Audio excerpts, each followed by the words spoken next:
Good day, gents, and welcome to another episode of Father's Fire. My name's Sedrick, and every week we get together to explore the joys, the challenges, the triumphs, the sorrows, and yes, the fun of being a dad. And I tell you, this past weekend was over the top fun because I had the opportunity to go down with my wife and my daughter Jessica to my niece's wedding. Alex and Kegan got married, and I tell you, we had just a phenomenal time.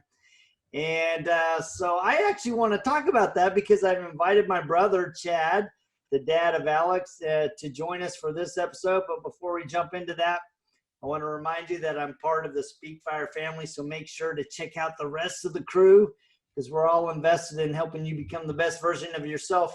And of course, Rethinking Rich is a big supporter of the podcast. So we want to give a mad shout out to them. So, well, say hello to my brother, Chad. I'm the oldest of 8. He's number 2. And he and I have just always had a phenomenal relationship. He lives down in Vegas. He's a pilot for Frontier Airlines. And, man, he's just a great guy. So, and the reason is we drove down to Harriman, Utah for the wedding. And, Alex, I tell you, the moment that I knew that I wanted to have you on the podcast was when you were walking Alex down the aisle.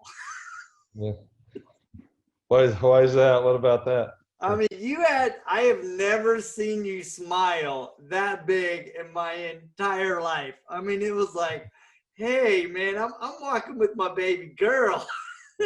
Smiling through the tears, man. That was a tough one. But yeah, smiling through the tears. But yeah, it was a happy day. I was happy because I'm happy for her. You know, it's been a long time coming. They've been dating for, over 4 years, and she just loves Kegan, and Kegan loves her, and it was just a great day for her. I was so happy for my girl. So the thing that's so fun about them as a couple is they're so uniquely perfect for each other.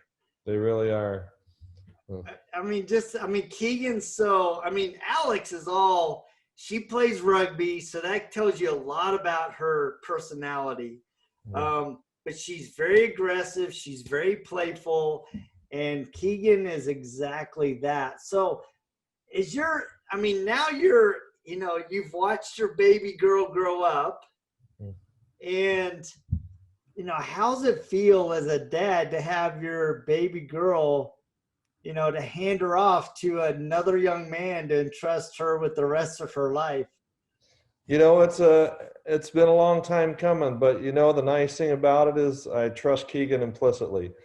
He's a great young man. He's always not just loved her, but he's always cherished her. And he is always, as a matter of fact, before they started dating, she was dating somebody else, and he just kept pursuing and just kept pursuing. He just adored her. And finally she came around, and they started dating, and they've never looked back since. And he's an incredibly hard worker. He's got a great work ethic. He's a rugby player too. He was a collegiate athlete like she was, and so he's perfectly willing to help her and support her. And as you guys may know, she's been offered a residency with the Olympic development team, and that's been her dream, is to play in the Olympics. And she's actually got a decent shot at it. And he's perfectly willing to work with her and train her and kind of take a back seat to her goals and dreams. And it's just, I couldn't have asked for a better son-in-law. He's just a good, solid young man. He's always respected her and treated her with kindness and respect and love. And it's just, everything a dad could ask for, But even though he's a great guy and we love Kegan, it just tugs at the heart, seeing your baby grow up and moving on with life. And yeah, I remember before it happened, I just think about it, and the waterworks would start. It's just like, oh my goodness, my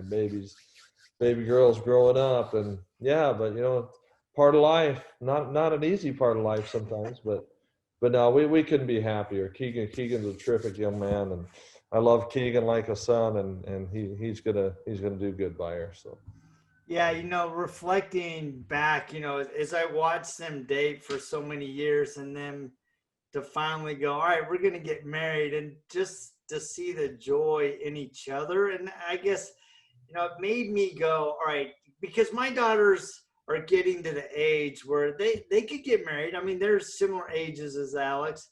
Oh, absolutely. And so I'm like going, all right, what am I hoping for in um in a future son-in-law, and what would I say?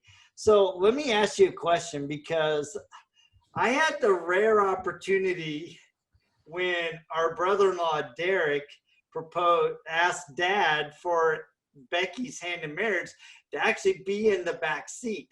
Oh, really? I Yeah, bet that was so an interesting one. Derek's like, hey, Mr. Sedrick, Gerald, can I talk to you? And I don't know how. Somehow I ended up in the back seat. I think Derek was a little nervous, and so he invited me to go with. And afterwards, Dad said, if I would have known that's what he was doing, I would have not had you in the back seat. Oh, that's So, funny. what are some things that, as you were meeting with Alex and or Kegan, that you thought was really important for them to hear from you as their dad? Um, I'm not sure I know how to answer that. They both know that I love them both, and I've supported them both through the years and their goals. And I just want them to be happy. It's unfortunately my marriage ended in a divorce, and hopefully they can learn from mistakes that they've seen that I've made and that we've made together, and not repeat those. And just I want them to be happy. I want them to love each other, for the rest of their lives. And when we get married, it's all love and roses, and then as we continue on, life sets in. But I hope that they'll always be able to nurture that relationship and be able to take time out for each other in the midst of the busy schedules, when work comes in and kids come in, and all the demands of life come in, and start to interfere with that marital relationship and that romance relationship with each other, to really take time out for each other, because you two are together forever. It's you're gonna have kids. Kids are gonna eventually grow up and leave the house, right?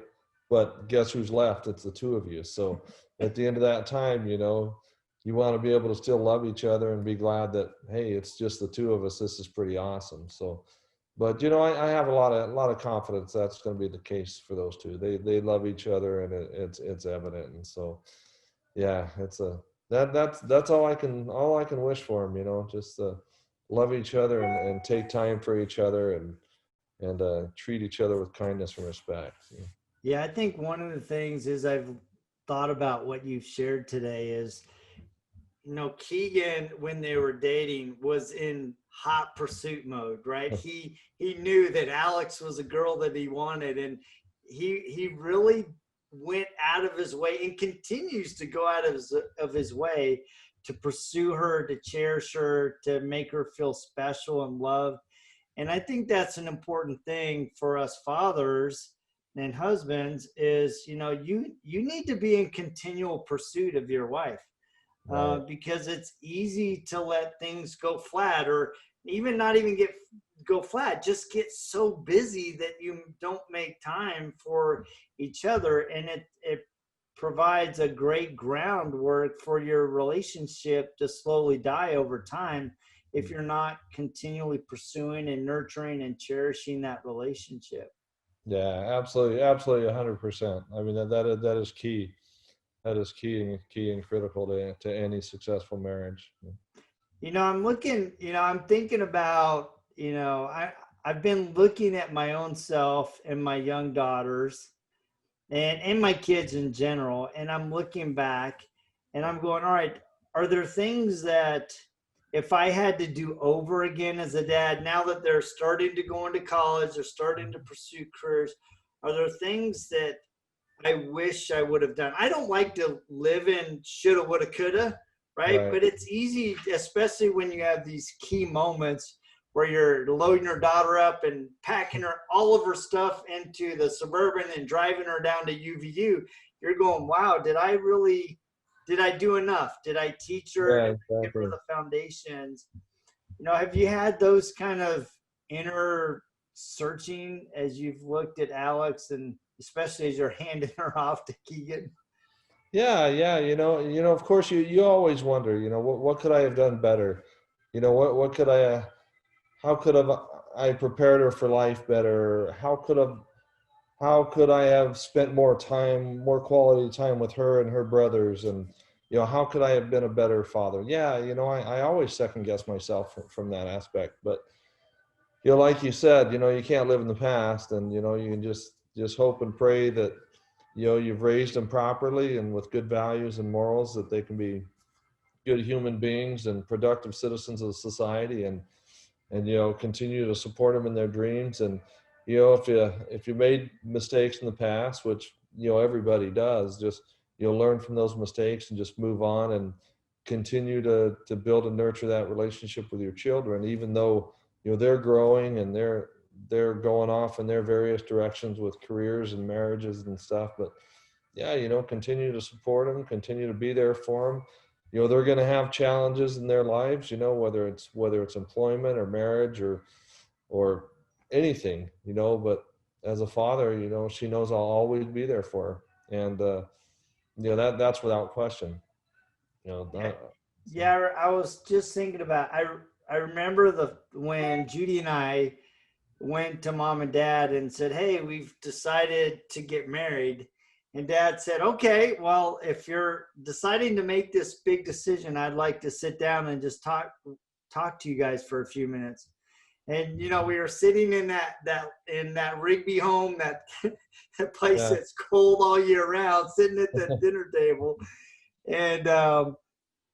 And dad said, he goes, "Look," he goes, "I want you to recognize that I know and recognize that you guys are stepping off and creating your own family. I want you, and I invite you, and I encourage you to go and explore and build and do everything that you can to become your own family, your own couple." And he goes, "I will never," and I love this, he said, "I will never step into your marriage. Hmm. Never, ever, unless I'm invited for advice, or two, I see abuse." Right. And he specifically said, "Jody, if I ever see you abusing your wife, I'm going to step in. I'm going to take your wife out of the house. But other than that, I want you guys to go and build your family together, because that's what God intended. Go and find you a beautiful lady and cleave unto her, and to none else." And I just love that he gave us the freedom and Mm. the invitation to go, you know what, go build your family, go build your relationship, go explore who you guys can truly be.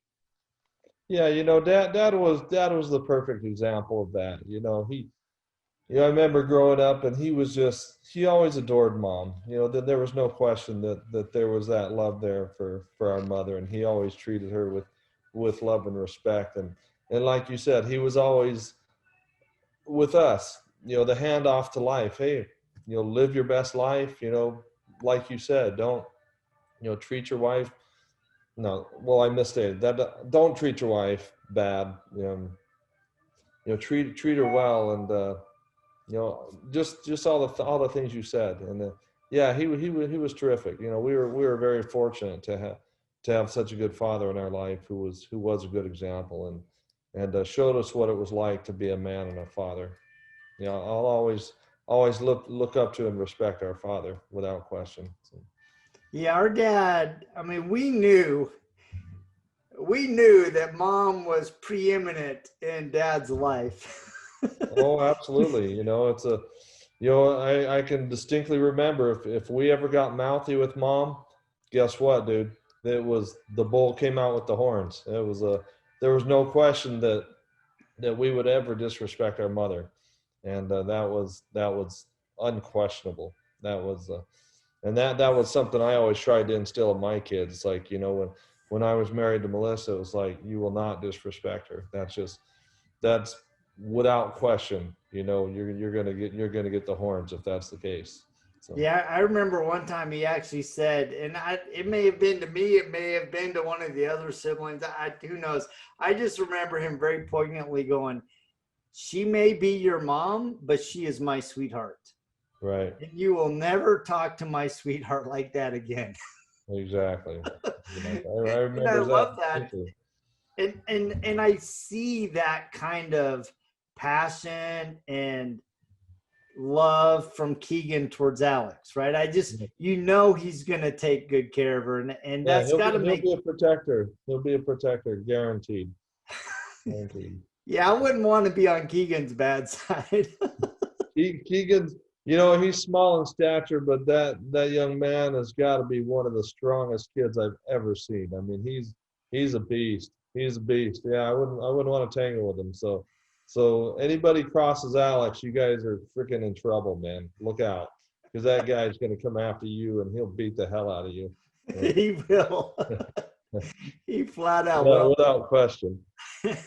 So yeah, I don't worry about that for Alex. I know Keegan will always be a protector of her. He adores her and he loves her. And like I said, I couldn't ask for a better son-in-law. He's a good one. So So, now, you're both you and I are at an age where our kids are starting to fly the coop and pursue their dreams. And it's really fun to watch your kids, grab hold of a dream and just fight and go after it with all oh, their it's heart. so awesome. It's so rewarding to see that in your children.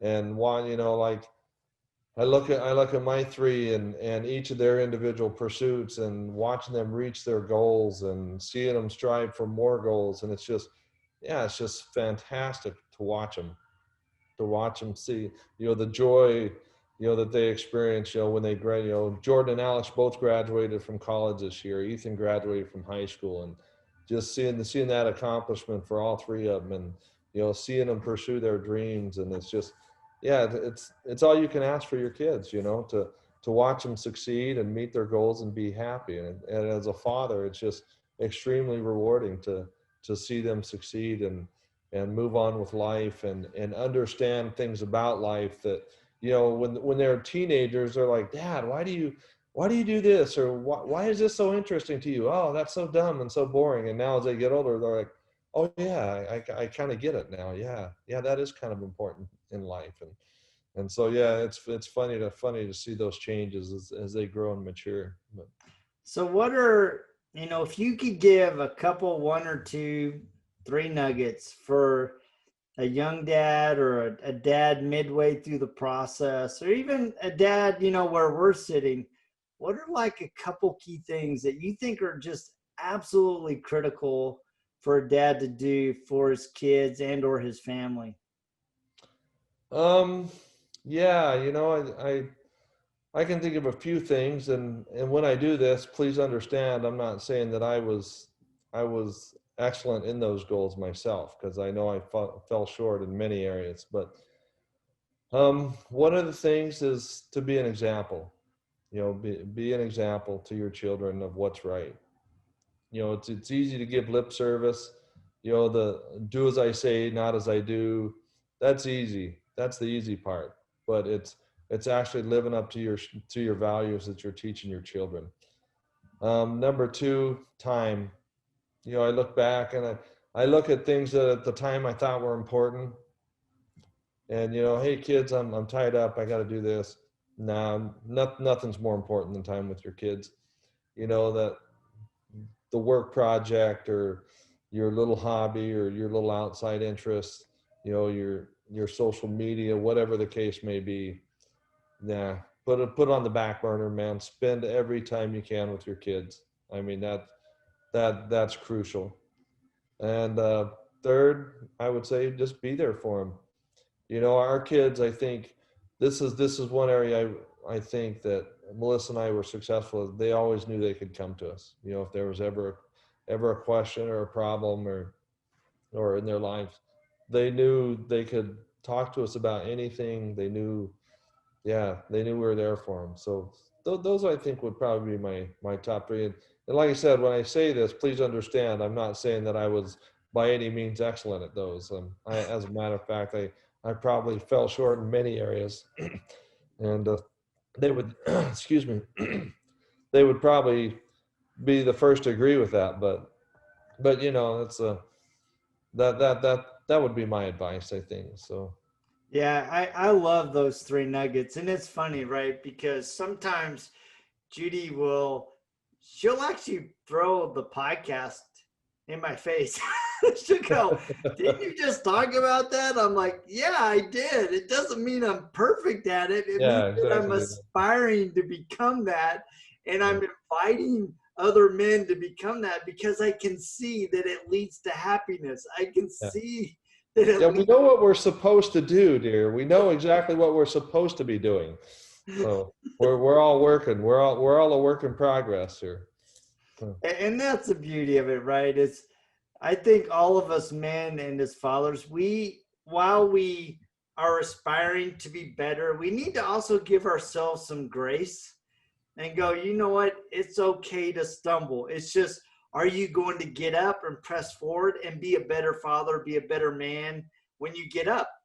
And it's easy to put the thumb down on yourself and go, man, Jody, you really messed up. Chad, you really messed up. You Oh, know what? absolutely, it is. You gotta step up. You gotta steel your shoulders, and go, you know what? Yeah, I wasn't the best father in that moment, but you know what? I'm going to be a better dad than I was moving Right. forward, right? And that's all you can do. You can't live your life in the past.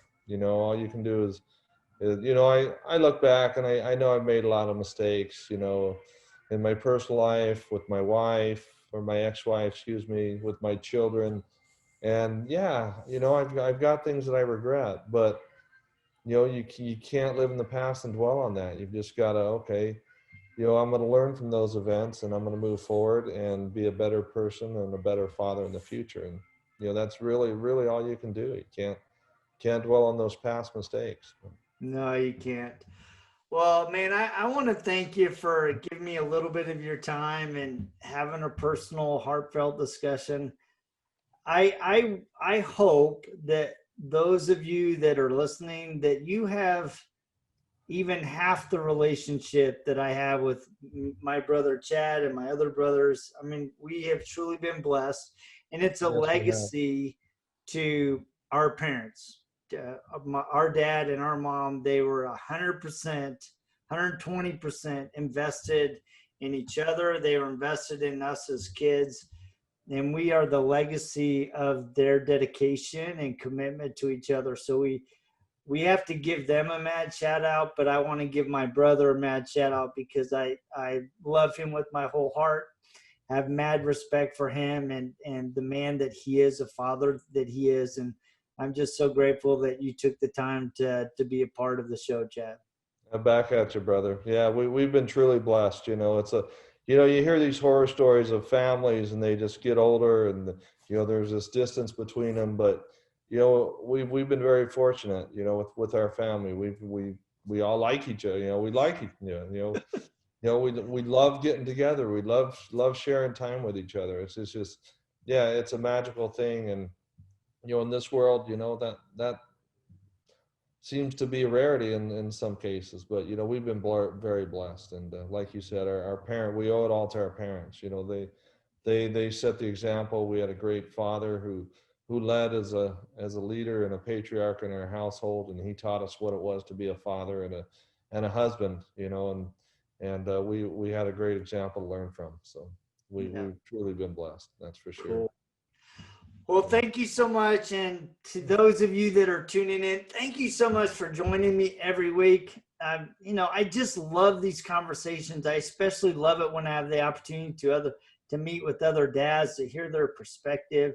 And it really brings, in a depth of experiences that I hope are inviting you to be the best man, the best husband, the best father that you can be. And I want to thank you so much for joining me. We will check you same time, same bad channel, just right here on Father's Fire. See ya!